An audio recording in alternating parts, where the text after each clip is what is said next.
Hey everybody! Let's make a strawberry watermelon pineapple juice. So perfect for this sunny weather. I don't know about you, but I used to love a good strawberry lemonade. But the kind I had was full of refined sugar, artificial flavors, and color. But this juice tastes incredible and my whole body loves it. And did you know that you can juice frozen fruit? Yeah, I didn't know that either. All you need to do is thaw it and you're golden. This makes it so much easier to get amazing nutrients from fruits that might not be fresh in your area. And you can freeze the fruit on your own to juice later. I just thawed this bag of strawberries and it added not only the best flavor, but also a ton of nutrients to this amazing juice. This juice recipe made 1.5 gallons just for reference.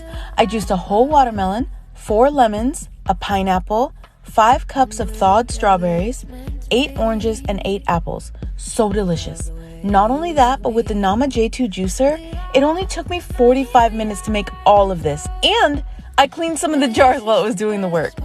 It just blows my mind how much easier this juicer is than my last few juicers. You can use my code Jackie10 to save 10% off of your order.